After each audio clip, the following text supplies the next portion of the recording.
Russia দীর্ঘদিন ধরেই বৈশ্বিক রাজনীতিতে প্রভাব বিস্তারের চেষ্টা করে আসছে।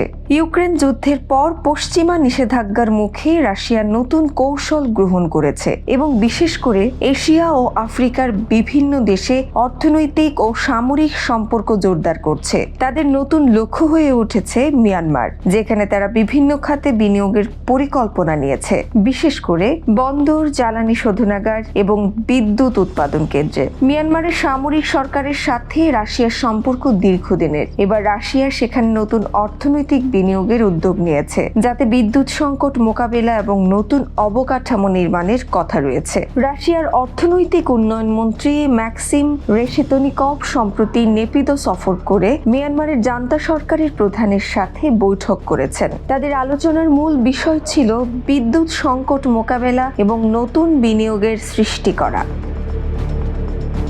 ইউক্রেনের বিরুদ্ধে সামরিক অভিযান চালানোর পর রাশিয়া বিশ্ব রাজনীতিতে আরও আক্রমণাত্মক ভূমিকা গ্রহণ করেছে। 2014 সালে ক্রিমিয়া দখলের পর থেকে ইউক্রেনের পূর্বাঞ্চলে বিচ্ছিন্নতাবাদীদের সহায়তা দিয়ে আসছে তারা। 2022 সালে পূর্ণমাত্রার সামরিক অভিযান শুরু হলে পশ্চিমা দেশগুলোর সাথে রাশিয়ার সম্পর্ক তিক্ত হয়ে ওঠে।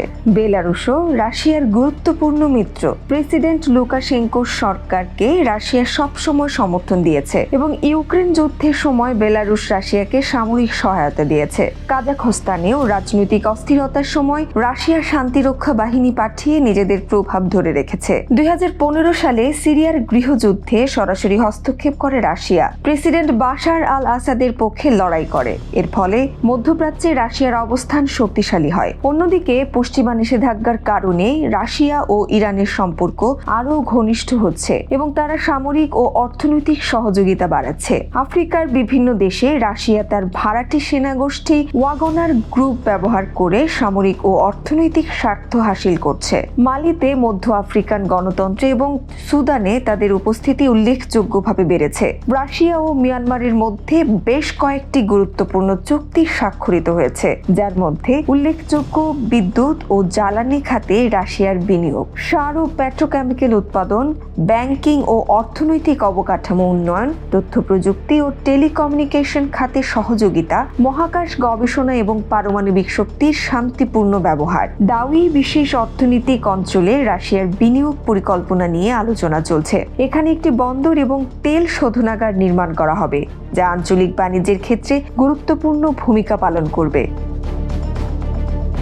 আন্দামান সাগরের উপকূলে অবস্থিত এই অঞ্চল ভবিষ্যতে দক্ষিণ পূর্ব এশিয়ার বাণিজ্যের কেন্দ্র হয়ে উঠতে পারে। পরিশেষে মিয়ানমারে রাশিয়ার বিনিয়োগ কেবল অর্থনৈতিক বিষয় নয় এবং এটি ভূরাজনৈতিক কৌশলের অংশ হিসেবেই ধারণা করা হচ্ছে। আগে থেকেই দক্ষিণ পূর্ব এশিয়ায় চীনের প্রভাব রয়েছে, কিন্তু রাশিয়ার প্রবেশের ফলে নতুন প্রতিযোগিতা সৃষ্টি হতে পারে। এছাড়া পশ্চিমা নিষেধাজ্ঞার কারণে রাশিয়া বিকল্প বাজার খুঁজছে এবং মিয়ানমার হতে পারে তাদের জন্য নতুন অর্থনৈতিক অংশীদার। তবে এটি কি শুধুমাত্র বাণিজ্যিক স্বার্থের খেলা, নাকি এর পেছনে সামরিক ও কৌশলগত উদ্দেশ্য রয়েছে, তা নিয়ে আন্তর্জাতিক মহলে নানা প্রশ্ন উঠছে।